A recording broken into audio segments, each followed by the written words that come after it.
అందరికీ నమస్కారం. అమ్మ మాట అమ్మాయి బాట ఛానల్కి స్వాగతం. కథ చెప్పుకుందామా? హామీ పత్రం. భరణీధరుడనే యువకుడు గురుకులంలో విద్యాభ్యాసం ముగించుకొని సొంత ఊరు తిరిగి వచ్చాడు. అతను తెలివైన వాడని, నెమ్మదస్తుడని విన్న సుందరదత్తు అనే వ్యాపారి అతడికి తన వద్ద పద్దులెక్కలు రాసే ఉద్యోగం ఇచ్చాడు. 3 నెలలు అక్కడ పనిచేసేటప్పటికి భరణీధరుడికి పద్దులు రాయడంలోని మెళకువలన్నీ తెలిసాయి. ఆ ఊరిలో అశోకమిశ్రుడనే మరొక వ్యాపారి ఉన్నాడు.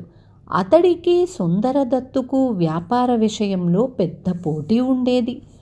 భరణీధరుడు మంచి చురుకైన వాడే కాక నమ్మకస్తుడని తెలుసుకున్న అశోకమిశ్రుడు అతడి దగ్గరకు తన మనిషిని పంపి సుందరదత్తు ఇచ్చేదానికన్నా 100 వరహాలు ఎక్కువ జీతం ఇస్తానన్నాడు.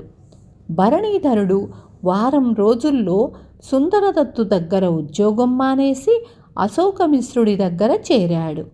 ఆ ఊరి జమీందారు కృష్ణంరాజు గారికి తన దివాణం లెక్కలు చూసే అతడికి సహాయకుడు ఒకడు కావలసి వచ్చాడు.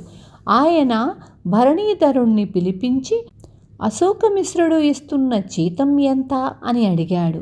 200 వరహాలు అన్నాడు భరణీధరుడు. 200 వరహాలా? చాలా తక్కువ. నేను 400 వరహాలిస్తాను. మా దివాణంలో చేరు అన్నాడు జమీందారు. భరణీధరుడు దివాణంలో పనికి కుదిరాడు. 2-3 నెలలు గడిచాయి. ఒకనాడు అతడి చిన్ననాటి స్నేహితుడు ధర్మరాజు అనేవాడు కనిపించి, నేను వస్తువుల ఎగుమతి దిగుమతి లాంటి మంచి లాభసాటి వ్యాపారం చేస్తున్నాను. నాతో భాగస్వామిగా చేరు. మంచి ఆదాయం వస్తుంది అన్నాడు. నాకు సొంతాన వ్యాపారం అంటే ఇష్టం లేదు అన్నాడు భరణీధరుడు. అలా అయితే నా వ్యాపారంలో లెక్కలు చూస్తూ చేదోడు వాదోడుగా ఉండు.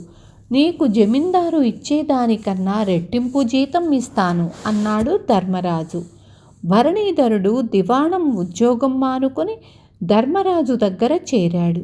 నెల తిరగకుండానే ధర్మరాజు చేసే వ్యాపారం దొంగ వ్యాపారమని అధికారులు అతన్ని పట్టుకొని ఖైదీకి పంపారు. ఈసారి భరణీధరుడు ఉద్యోగం కోసం ఎవ్వరూ పిలవకపోవటంతో తానే ప్రయత్నించవలసి వచ్చింది. కానీ ఎవ్వరూ అతడికి ఉద్యోగం ఇవ్వలేదు.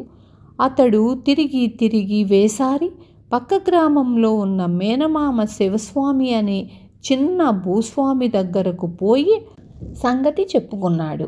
ఆయన అంతా విని, ఎవరు 4 డబ్బులు ఎక్కువ ఆశ చూపితే వాళ్ల దగ్గరకు పరిగెత్తే నిలకడలేని నీబోటివాడికి ఎవరు ఉద్యోగం ఇస్తారు అన్నాడు. అలా కాదు మావయ్య, ఇక నుంచి నేను ఎలాంటి ప్రలోభాలకు లోను కాను.